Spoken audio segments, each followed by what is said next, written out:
The number one podcast in your headphones is back. First episode of 2019. And in this very episode, we're going to be talking only about the College Football Playoff National Championship. Petty alert, petty alert, petty alert.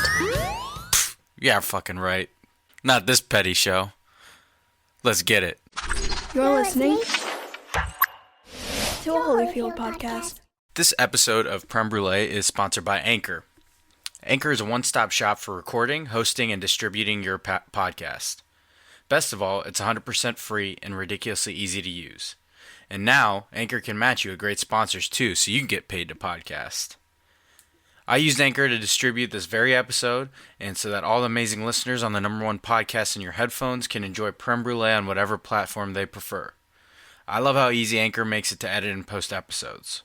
So, if you've always wanted to start a podcast and make money doing it, go to anchor.fm/start. That's anchor.fm/start to join me in the diverse community of podcasters already using Anchor. All right, welcome back to the number one podcast in your headphones, Creme Brulee. I'm your host, Premal of Holyfield. First episode of 2019 after a short hiatus over the holidays. Hope you didn't miss me too much. Hope you didn't forget that, as always, we start with the FM or not. And I teased it a little bit. That College Football Playoff Championship. You didn't really think we're going to spend the whole episode talking about that bullshit. More on that later. First, let's wrap up the NFL regular season and an NFL wildcard weekend. So, a couple headlines to finish the season. We all know the Steelers missed out. They were depending on the Browns in their final week to sneak into the playoffs over the Ravens. The Browns did not help any, and the Ravens got in. But following that, Antonio Brown has quite the situation with the Pittsburgh Steelers. So it's reported that it all started when the team named Juju Smith-Schuster their most valuable player. Did not sit well with Antonio Brown. Petty alert, petty alert, petty alert. They claim Brown sat out the final crucial game of the season with knee soreness. Coach Mike Tomlin confirmed that there's no communication between Brown and the team, and that led to his benching. Conflicting reports say that Antonio Brown has requested a trade, while the Steelers say that wasn't the case. So yikes to that. Yes, the Steelers still have Smith-Schuster, but you do not want to lose arguably the best wide receiver in the NFL over something petty. You know, I'm petty, but it's not for everyone. I'm sure we'll keep hearing more about that as the offseason rolls on, but wanted to recap the wildcard weekend after we finally set our playoff field. In the wildcard weekend, it started with a win by the Colts over the Texans, an AFC South matchup to start the NFL playoffs. The Colts made the playoffs as a 6th seed and then defeated the Texans 21-7. Colts move on to face the number 1 seed in the AFC, the Kansas City Chiefs. To stay in the AFC, the number 5 seed Los Angeles Chargers beat the aforementioned Baltimore Ravens 23-17. The Chargers were up big 23-3 and then withstood a fourth quarter comeback by the Ravens to move on. They will head to Foxborough to play the Patriots, where it's reported it might be snowy there. In the NFC, we had the Saturday night game. The Cowboys, the only home team to win this past weekend, defeated the number 5 seed Seattle Seahawks 24-22, avenging a regular season loss from earlier in the season. The Cowboys move on to face the Los Angeles Rams, the 2 seed in the NFC, which of course means that the lowest seed in the NFC also won. The Philadelphia Eagles, in the most interesting and closest of the games, beat the Chicago Bears. More on the Bears later, but the win was by 2. And the Eagles will move on to face the number 1 seed in the NFC, the New Orleans Saints.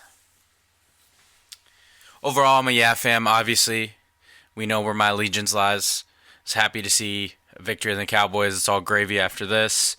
It was an exciting finish to the NFL season. It seemed like there were only a couple teams that had their seeds decided in the final week. So it really went down to the wire. Most teams were playing for something, and those fantasy football owners that still had leagues going on up until the final week of the regular season didn't have to worry too much about benching. So good for them. And I'm a Yeah fan overall. The playoff games were pretty exciting. All but the Colts-Texans was within one possession to finish the game. So that makes for a good weekend, and hopefully there's more of the same in the divisional round. As for the Antonio Brown saga, the Steelers just need to make it right. Make Antonio Brown feel all warm and fuzzy. Get him back in there. You don't want another Le'Veon Bell situation. You already have people trying to pitch Bell and Brown, like Jarvis Landry doing it. George Kittle of the 49ers trying to get Brown out to San Francisco. So it's not the way to go. I can guarantee you that. And staying along the same lane, those teams that didn't make the playoffs naturally leads into head coaching vacancies and firings. Unfortunately for those people and their families, the end of the regular season signals quite the turnover in the NFL as we're used to. So just a quick rundown of jobs that were left open at the time. Cincinnati Bengals finally fired Marvin Lewis. The Denver Broncos, after just 2 seasons of him, fired Vance Joseph. The Browns, possibly the most coveted job, is still open, of course. After letting Hugh Jackson go midseason, it's reported that their in-house people like Freddie Kitchens is a favorite. The Buccaneers let Dirk Cutter go and have hired Bruce Arians there. And in addition to that, as defensive coordinator, added Todd Bowles, former Jets coach, which is a nice segue into Bowles being fired by the Jets. The Dolphins let Adam Gase go as head coach. And the Packers fired Mike McCarthy midseason, which we already covered in previous episodes. And they have reportedly hired former Titans offensive coordinator Matt LaFleur, which will undoubtedly bring up dodgeball references left and right. And last but not least, the Arizona Cardinals fired Steve Wilkes after just 1 season. They are reportedly hiring Cliff Kingsbury, the very shortly tenured offensive coordinator of USC, having been seen in 0 games and just having been hired there at the beginning of December, will now forego college football and move on to be a head coach of the Arizona Cardinals. More openings and finalized new coaches to come soon, we are imagining, but those are the update on those. Don't like to see head coaches go, but it is exciting for franchises to maybe get the right guy, a la Sean McVay a few years ago for the Rams, or Doug Peterson for the Eagles. So overall, yeah, fam, to the end of that football season, it's been exciting. NFL is a way of controlling the offseason, and it'll be no different as we wrap up the season, wrap up playoffs, and then head into draft scouting season, which is a sport of its own.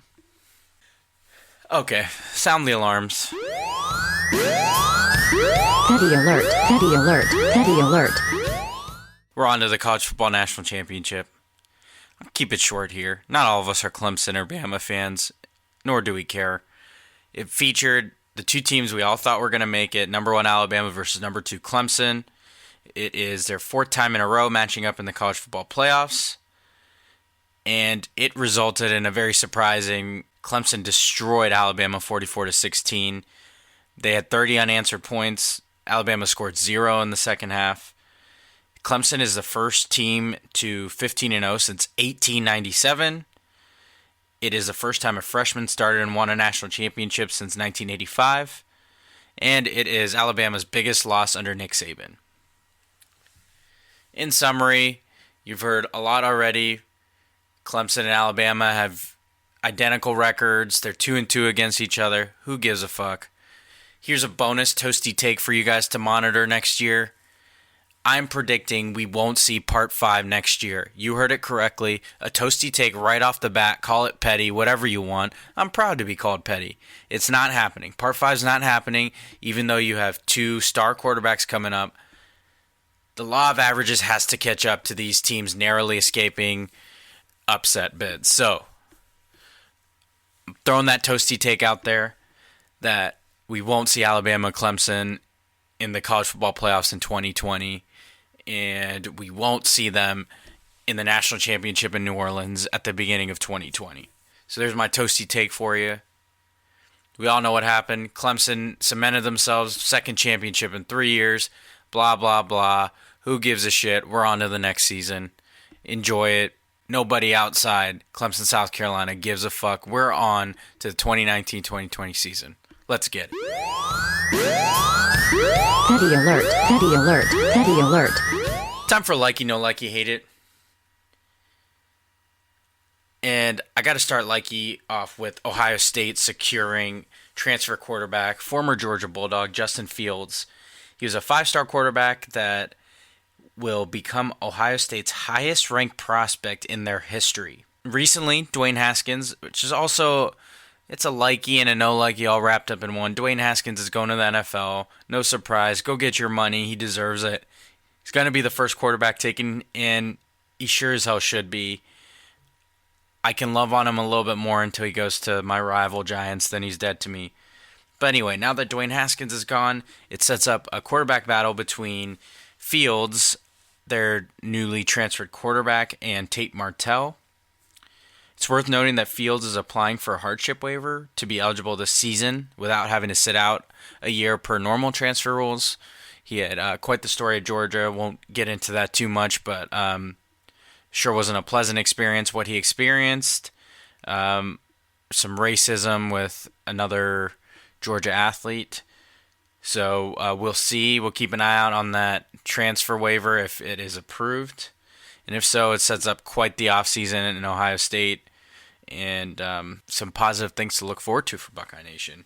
Even though we're losing the most productive quarterback ever in Ohio State history in a single season, it looks like it is a strong case for next man up. So likey to that. Likey that Ryan Day is making a splash in his first offseason and first time as a head coach.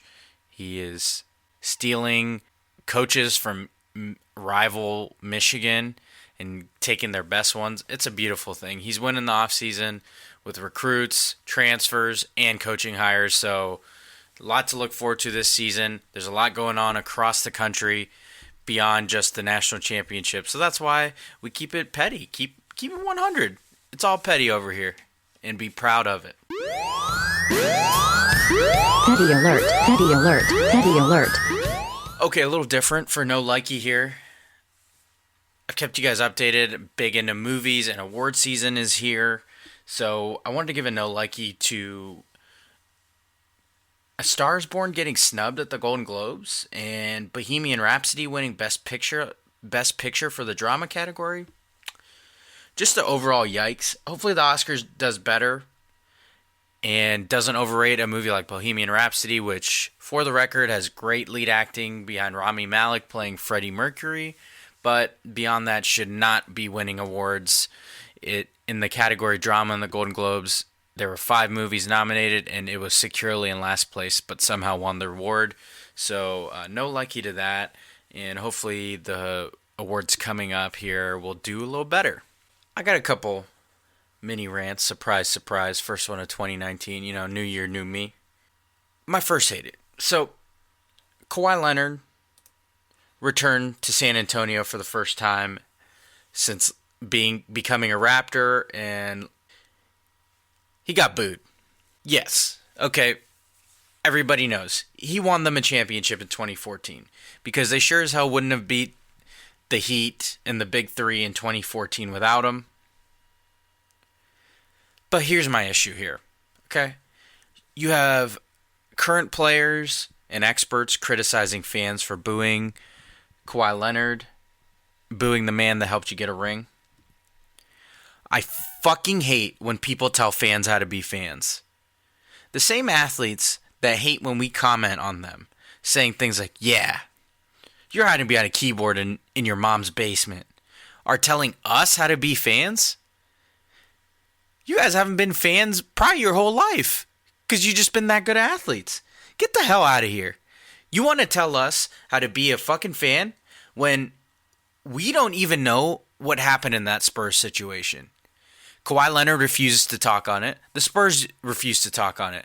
All we know is that something went down there that we have no idea. So while you withhold information, we withhold the right of having to explain ourselves of fucking booing a guy that from all optics gave up on a team, and from all optics the medical staff cleared to play and chose not to. So get the fuck out of here with that. He shouldn't have been booed just because he won a championship. It doesn't make you exempt. You still weaseled your way out of their town, so they have every right to boo. Who gives a fuck? Now we're over here telling fans how to be fans? Don't fucking do that. Just because you want to be all nice to everybody that comes through doesn't mean that every fan has to. As long as it doesn't get beyond booing, that is their right as a fan. So fuck out of here with those people trying to tell fans how to be fans. You hate it when people try to tell athletes how to be athletes, so keep that same energy. Okay, this one came up recently and has gotten a lot more interest out of ESPN, and especially Jay Billis, who's doing a good job bringing light to this. So, hate it to this situation. USA Basketball mistakenly sent Maori Davenport a check after Davenport was part of a USA team that won the FIBA Americas U18 Championship. So Davenport was one of 3 current high schoolers on that U18 team, but she's the number 15 prospect heading into college next fall. She has been ruled ineligible for her senior season of high school in Alabama. So, a little background here. Davenport led Team USA in rebounding and blocks en route to that gold medal in Mexico City for those FIBA Americans U18 Championship in August. USA Basketball routinely pays players small amounts during summer to help them recover costs for time. It includes lost wages and employment opportunities. So a stipend check for $857.20 was sent to Davenport by USA Basketball. Typically, USA Basketball confers with high school federations to determine if players are allowed to accept payments. But due to an error that USA Basketball admits it made, no call was made to the Alabama High School Athletic Association or the AHSAA, which does not allow payments of more than $250. When USA Basketball realized it made a mistake, it notified AHSAA. Davenport then sent the money back, but the AHSAA ruled that she was still ineligible for one season. Davenport is committed to Rutgers, and the situation won't impact her eligibility there starting next year. But the ruling removes her from competition for her senior season of high school and all other potential honors she could enjoy, like the McDonald's All-American game, for example. Instead, the AHSAA, led by Steve Saravisi, is hell-bent on sticking with the shitty ruling just to preserve a situation where they open the floodgates of making an exception. It's absolutely ridiculous that this error, by no fault of this young lady, this young recruit trying to play out her senior year of high school, a year she could never get back or never experience anywhere else, because of a stupid rule and them not wanting to make an exception one time over an error that she did not make, are ripping this senior season from this girl. It's absolutely ridiculous that they are trying to make a point of this situation. They're clearly in the wrong, but won't do the right thing and declare this young lady eligible for her last opportunity to play with her classmates in high school. Everything just gets more serious from here, and they're ripping away her last chance at true fun basketball for. Shame on them. Shame on the AHSAA and the Steve Cervisi, who's basically the chief officer of handing down punishments and hearing appeals. Here's to hoping they change their mind, but for right now, it's an absolute hate it, and it's such a shame for Maori Davenport. Okay, it's time for my favorite new section called You Played Yourself. You know, where I talk about results that you didn't expect to happen and probably shouldn't have happened, but they deserve the call out anyway. My first You Played Yourself goes to the Georgia Bulldogs. These Georgia Bulldogs, the number 5 ranked Georgia Bulldogs, tweeted out that they should have been in the college football playoff, and then followed it up 3 days later by losing to number 15 Texas, the lowest ranked of the New Year's Six bowl game teams. Listen, Georgia, the fact is, you lost to the 3 best teams on your schedule and acted tougher on Twitter than you did on the field. The team you lost to beat and lost to one of the teams in the college football playoff that made it over you. Some SEC apologists are saying, quote, they weren't into the game. Get the fuck out of here. A team that only shows up certain times doesn't belong. And while we're at it, You Played Yourself goes to SEC fans. How about y'all shut the hell up? You guys claim strength of conference when it's convenient or with a win, yet when your team loses, they just, quote, weren't into it. Here's a tweet I loved from @TomFornelli. Quote, listen, the SEC hasn't lost a bowl game it wanted to win in 40 years, okay? End quote. That pretty much sums it up for you SEC fans. And stop fucking rooting for a conference. If you're like an Ole Miss fan and you're claiming a whole conference, get the fuck out of here. I love that Texas fans were chanting SEC in a mocking tone. That was so perfect. Here's another tweet. It was from Albert Breer. Quote, so when SEC teams dominate bowl games, it's proof of their conference superiority. But when they get stomped, it's because they didn't care, right? This is the epitome of who you are, SEC fans, and I need you to know this. You can't claim conference strength just when it's convenient. And you have to take this humble pie, this great big heaping of humble pie that tastes like absolute shit that we love feeding you down your fat gullets, because your 2 top teams, Georgia and Alabama, got their shit tossed in prime time in games that they should have won according to you. So you got to take that L, and you fucking played yourself.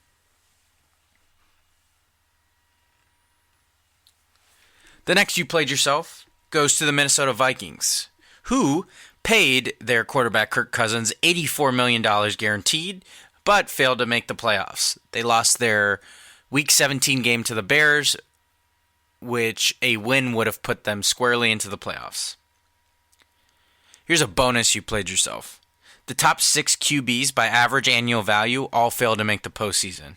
That would be Aaron Rodgers at $33.5 million, Matt Ryan at $30 million a year, Kirk Cousins at $28 million a year, Jimmy Garoppolo at $27.5 million a year, Matthew Stafford at $27 million a year, and Derek Carr at $27 million a year. All missed the playoffs. Yikes. Of course, it's worth noting some of the great quarterbacks that are playing in these playoffs are on their rookie contracts. You have Dak Prescott and Deshaun Watson, to name a few. Jared Goff still on his rookie contract, so that's a little different. But it doesn't change the fact these guys are getting paid astronomical amounts and their teams aren't responding to it. Keeping it in the NFL, I want to give a You Played Yourself to the Carolina Panthers and Detroit Lions. So, the Panthers, in the 2019 NFL Draft, will be picking number 16. Pretty much no man's land, right smack dab in the middle. Not good enough to make the playoffs and not bad enough to get a good pick. Had they not won a meaningless final game in New Orleans, they would have picked at number 9. 7 spots sooner. Similarly, the Detroit Lions will pick in the 2019 draft at number 8, but if they hadn't won a game against Detroit in the final week, they would have had the number 5 pick, and quite the trade bait moving forward, probably for quarterbacks or teams that want to trade up. Sure, I get it. These teams are motivated and full of grown men that won't just tank and are playing for their jobs, and they sure as hell won't tank against a division rival like the Lions played the Packers and the Panthers play the Saints. But I'm neither of those things. Petty alert, petty alert, petty alert. My final "you played yourself" goes to the Chicago Bears. I promised I'd get to it later, but it needed to happen. I'm sorry, Bears fans. I know you're already down, but I hate to kick you, but I mean, you know the drill. I'm petty. So, the Chicago Bears were +2 in turnovers Sunday versus the Eagles in the wild card round. Previously, home teams that were +2 in the playoffs these last 40 years were 112-4. Yeesh. Their kicker, Cody Parkey, had the most field goal misses this year, including a missed game-winning 43-yard field goal that double doinked, hit the upright and the crossbar, that upon video evidence apparently got tipped by the Eagles. Listen, I know we want to stick up for Parkey. I get it. Those of you that are taking it too far, you played yourself. The ultimate, you played yourself. If you feel the need to address this man and his family, seriously, you played yourself and you need to get a life. It's not that deep. It's okay to boo a kicker. It's okay to not want him on your team, but that's just taking it too far. That being said, back to sports. Cody Parkey should not be kicking a field goal that low for a 43-yarder that would get tipped. It's a simple fact of the matter. It's still on him 100%. He played himself. And the Bears played themselves because they cut Robbie Gould, a longtime Bears kicker. And since they cut him, he has gone 82 of 85 on kicks. And when they cut him, they cited price as their reason for cutting him. Yet, Cody Parkey gets paid more than they were paying Robbie Gould. You played yourself, the Bears. Would have been interesting to see their defense move forward in the playoffs, but you got to get past the first round, got to make field goals. Simple as that. So that brings us to who you got and what you feeling. And of course, recap previous episodes. And I wanted to go over a few episodes ago. I picked who would end up as the number 1 seed in the AFC. The candidates at the time were the Chiefs, Patriots, and Texans. And worth noting, at the time, the Patriots finished with head-to-head advantage over both those teams. I picked the Patriots to get the number 1 seed. They wound up with the number 2 seed. The Chiefs stayed put at the 1 seed, while the Texans finished at number 3. The other one I picked was who would need a bye week in the playoffs the most. The NFC candidates for the 2 seed were the Rams and the Bears, and the AFC candidates were the Texans and Patriots. I picked the Rams and Patriots. We will see if they did need them the most. The Patriots, of course, are used to having a bye, so I buy that as a correct pick. The Rams will stay tuned. They play the Cowboys this week. I'm hoping I'm very wrong about this one, and they didn't need the bye, and hopefully they underperform because of it, but not holding my breath here. Like I said, they each made the 2 seeds in the first round buys, and we'll see if Vegas is right about favoring them. The Patriots are favored by 4.5 points, while the Rams are favored by around a touchdown for the divisional round. The other thing I picked was a better job for an NFL head coach. A team like the Browns with a young and up-and-coming team and a young quarterback versus a team like the Packers with a star quarterback primed to win. I picked a team like the Browns would be a more enticing head coaching vacancy to fill.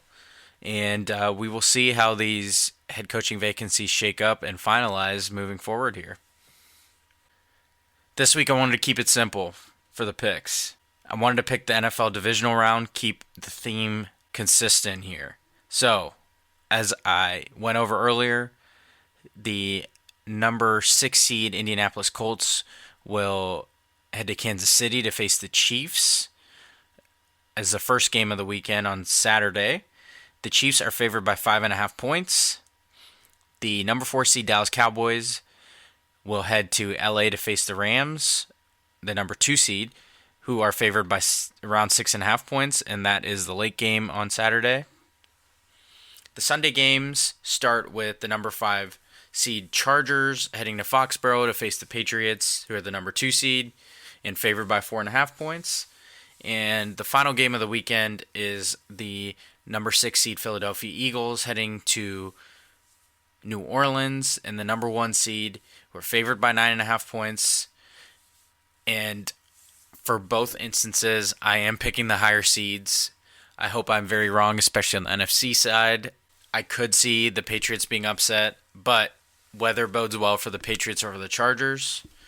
And I really do like the Saints out of perhaps any of the teams. The Chiefs, by no stretch of the imagination, are a shoo-in. The Colts are probably the hottest team in football right now, and I don't think anyone really wants to play them. So keep an eye out for an upset. But for right now, and to lock in the picks, I'm picking the top 2 seeds to make it to the championship round, and I think it'll be New England versus Kansas City and the Rams versus New Orleans Saints. So we'll see how it goes. They would both be matchups of regular season games that were fantastic, so we'll see what goes down. As for what I'm feeling, it's definitely got to be that whole holiday season. I had such a great time with family and friends. And to top it off, we get to bring in the new year with all of our favorite people in one place at the crib. I feel very old saying that. Didn't go out, but turned up at home, and it couldn't have been better. You know how I like to wrap up each episode. My too much sense, the advice you didn't think you needed, but I'm going to give you anyway. This one has a New Year's theme to it to tie into my what I was feeling. Those of us who've been going to the gym regularly and didn't need to make it our New Year's resolutions, I challenge you to not get frustrated with New Year's resolutioners joining your gym and crowding it. These people are attempting to do better for themselves, their family, whatever their motivation is. And those people have to start somewhere, just like we all did. Sure, some of them won't last, but us poo-pooing them isn't going to help them stick to it anymore. So I challenge you to be encouraging, or at the very least, not one way or the other. Let them do their thing. Let them try to better themselves. Sure, it's more crowded of a gym, but we're just leading to an overall healthier people. We're out here being healthy, so why can't other people? So that's my too much sense. Don't hate on the New Year's resolutioners. We were once them, whether we started on January 1st or not. We start at some point, and they're attempting to do the same thing. They're just trying to get better. So it's my too much sense. Don't hate on them. Be supportive, or at least don't say a thing to them. And that's my challenge to you. That wraps up the first episode of 2019. The number 1 podcast in your headphones. Don't ever get it twisted. Prem Brulee. I'm your host, Premal of Holyfield. As always, pass on this episode to a friend, a new listener. Have them subscribe. Have them share it. Appreciate all you number 1 podcast listeners. We'll talk to you next time. And remember, Petty alert, petty alert, petty alert. don't be afraid to keep it petty.